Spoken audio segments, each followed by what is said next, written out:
Hello everyone, welcome back to my channel. આજે હું તમારા માટે સરસ મજાના મટર પનીરની રેસીપી લઈને આવી છું અને આ મટર પનીરની રેસીપી તમને એકદમ ઢાબા જેવી જ લાગશે અને મટર પનીર પણ એકદમ ઢાબામાં મળતું હોય તે જ રીતનું સરસ મજાનું મસાલેદાર બની જાય છે। તો ચલો ફ્રેન્ડ્સ, વિડીયોને સ્ટાર્ટ કરીએ। મટર પનીર બનાવવા માટે અહીં મેં 4 નંગ ડુંગળી, 3 નંગ ટામેટાં, 200 ગ્રામ પનીર લીધું છે અને ત્યાર પછી બાફેલા વટાણાને આ રીતે લઈ લીધા છે, લસણ લીધું છે, દહીં, મટર પનીરનો મસાલો જે સુહાનાનો માર્કેટમાં મળે છે તે લઈ લીધો છે। હવે ત્યાર પછી નોનસ્ટિક પેન લઈ લેવાની છે અને નોનસ્ટિક પેનમાં થોડું તેલ ઉમેરી લેવાનું છે। તેલ અહીં થોડું વધારે જ ઉમેરવાનું છે કારણ કે તેલમાં આપણે ડુંગળી, ટામેટાં અને લસણને શેકી લેવાના છે। હવે ત્યાર પછી આ રીતે મોટી શેપમાં મેં ડુંગળી સુધારી લીધી હતી અને ડુંગળીને હવે તેલમાં શેકાવા દેવાની છે। 3 થી 4 જ મિનિટમાં ડુંગળી સરસ મજાની તેલમાં આ રીતે શેકાઈ જશે। અધકચરી જ ડુંગળીને તેલમાં શેકાવવાની છે, વધારે પડતી નથી શેકાવા દેવાની। ડુંગળી પહેલાં શેકી લેવાની છે અને ડુંગળી થોડી બ્રાઉન કલરની થઈ જાય એટલે તેમાં લસણ ઉમેરી લેવાનું છે। લસણ પણ અહીં થોડું મેં વધારે જ ઉમેર્યું છે કારણ કે લસણ વધારે ઉમેરવાથી મટર પનીરનો ટેસ્ટ ખૂબ જ સરસ આવશે। ત્યાર પછી મેં ટામેટાને પણ આ રીતે મોટા શેપમાં સુધારીને તેલમાં ઉમેરી લીધા છે। હવે ડુંગળી, લસણ અને ટામેટાને તેલમાં સરસ મજાના શેકી દેવાના છે। 3 થી 4 મિનિટ સુધી શેકાવા દેવાના છે અને આ રીતના થોડા બ્રાઉન કલરના થઈ જાય એટલે તેને હવે આપણે તેલમાંથી આ રીતે નિતારી લેવાના છે અને અહીં મેં મિક્સર બાઉલમાં જ નીકાળી લીધા છે અને ત્યાર પછી હવે તે જ તેલમાં આ રીતે પનીરને કટ કરીને પનીર ઉમેરી લેવાના છે। પનીર અહીં મેં મીડિયમ શેપમાં જ સુધાર્યા છે, વધારે પડતા નાના પણ નહીં અને વધારે પડતા મોટા પણ નહીં। અને પનીરને થોડીવાર ધીમા ગેસે અને થોડીવાર મીડિયમ ગેસે ઉપર નીચે કરતા રહેવાનું છે અને તેલમાં તેને બ્રાઉન કલરના થાય ત્યાં સુધી શેકાઈ લેવાના છે।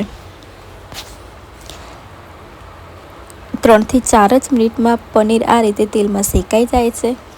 હવે પનીર જ્યાં સુધી તેલમાં શેકાય છે ત્યાં સુધી આપણે આ રીતે ઠંડુ પાણી લેવાનું છે અને તેમાં થોડું મીઠું એડ કરી લેવાનું છે અને તળેલા જે આ પનીર છે તેને તે જ પાણીમાં ઉમેરી લેવાનું છે કારણ કે તે ઠંડા પાણીમાં પનીર તળેલા રાખવાથી પનીર એકદમ સોફ્ટ રહેશે। જ્યાં સુધી આપણો શાકનો વઘાર નહીં કરીએ ત્યાં સુધી સરસ મજાના સોફ્ટ જ રહેશે।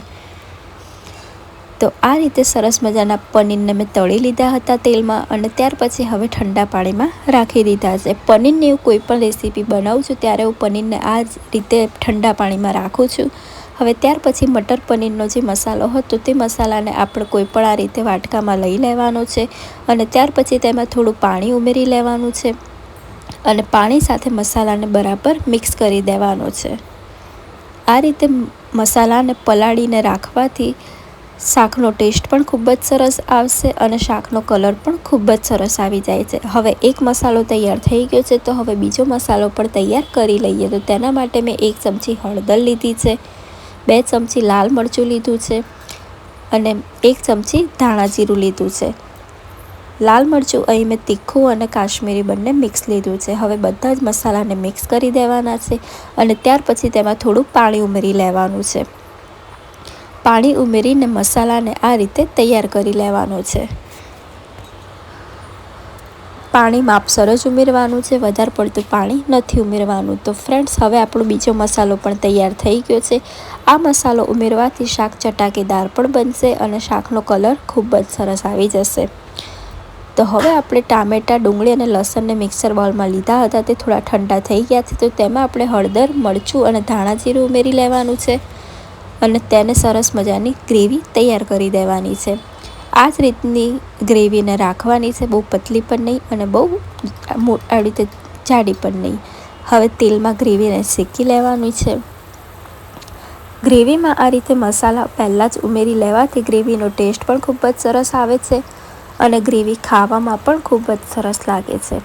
તમે જો લાલ મરચાં કે ખડા મસાલાના શોખીન હોય તો તેને પણ ગ્રેવીમાં ઉમેરી શકો છો।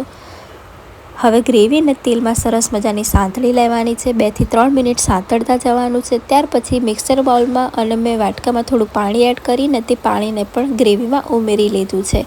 હવે પાણી સાથે ગ્રેવીને બરાબર મિક્સ કરી લેવાની છે અને ગ્રેવીમાંથી પાણી અને તેલ થોડું છૂટું પડે ત્યાં સુધી ગ્રેવીને તેલમાં સાંતળવા દેવાની છે. અને ત્યાર પછી જે આપણે બંને મસાલા બનાવ્યા હતા તે બંને મસાલાને ગ્રેવીમાં ઉમેરી લેવાના છે. અને ત્યાર પછી મેં થોડું પાણી પણ ઉમેરી લીધું છે અને આ રીતે ગ્રેવીને તેલમાં સાંતળતા જવાનું છે. હવે આપણે બીજો જે મસાલો બનાવ્યો હતો તેને પણ તેલમાં ઉમેરી લેશું. હવે આ મસાલો ઉમેરવાથી ગ્રેવીનો કલર પણ ખૂબ જ સરસ આવી જશે. અને આ રીતે મેં થોડું પાણી પણ તે જ વાટકીમાં ઉમેરી લીધું હતું અને મસાલાવાળું પાણી પણ મેં ગ્રેવીમાં ઉમેરી લીધું છે. હવે ગ્રેવીને બરાબર હલાવીને 2 થી 3 મિનિટ સુધી સાંતળતા જવાનું છે. ઘરે એકવાર તમે આ રેસીપી જરૂરથી ટ્રાય કરજો. અને આ રેસીપીની જે આ ગ્રેવી બને છે તે ગ્રેવીનો ટેસ્ટ તો ખૂબ જ સરસ આવે છે. ઘરમાં જો કોઈને પનીર નહીં ભાવતું હોય તો પણ તે આ ગ્રેવીના લીધે પનીર ખાવા માંડશે. હવે મેં અહીં થોડું દહીં ઉમેરી લીધું છે. દહીં મેં માપસર જ ઉમેર્યું છે, ખાટું પણ નહીં અને મોડું પણ નહીં. તે રીતનું માપસર જ દહીં ઉમેરીને તેને ગ્રેવીમાં મિક્સ કરી લીધું છે. તમે મલાઈ પણ ઉમેરી શકો છો, ક્રીમ પણ ઉમેરી શકો છો. તેનાથી પણ ગ્રેવીનો ટેસ્ટ ખૂબ જ સરસ આવશે. પનીરના કોઈ પણ શાક બનાવીએ છીએ ત્યારે ગ્રેવી જ મેન હોય છે અને ગ્રેવી બનાવવાની જ માસ્ટરી હોય છે. હવે તેમાં મેં પનીર જે આપણે પાણીમાં રાખ્યું હતું તે ઉમેરી લીધું છે. પાણી બધું નિતારી લીધું છે અને પનીરને આ રીતે ગ્રેવીમાં મિક્સ કરી લીધું છે. હવે હલકા હાથે પનીરને ઉપર નીચે કરીને ગ્રેવીમાં મિક્સ કરી દેવાનું છે. અને પનીર ગ્રેવીમાં મિક્સ થઈ જાય એટલે જે આપણે બાફેલા વટાણા રાખ્યા હતા તે વટાણાને પણ હવે પનીરમાં ઉમેરી લેવાના છે. હવે વટાણા ઉમેરીને ગ્રેવી સાથે વટાણાને અને પનીરને બરાબર મિક્સ કરી દેવાના છે. ધીમા ગેસે જ મિક્સ કરતા રહેવાનું છે. તો ફ્રેન્ડ્સ, ફટાફટ આપણું મટર પનીર બનીને તૈયાર થઈ ગયું છે. એકદમ સિમ્પલ રેસીપી સાથે મટર પનીર બની ગયું છે. અને આ મટર પનીરનો જે ટેસ્ટ આવે છે તે તો ખૂબ જ લાજવાબ હોય છે. તો પનીરની રેસીપી તમને કેવી લાગી ફ્રેન્ડ્સ તે કમેન્ટ કરવાનું ના ભૂલતા. અને જો વિડીયો પસંદ આવ્યો હોય તો વિડીયોને લાઇક, શેર, કમેન્ટ અવશ્યથી કરી દેજો.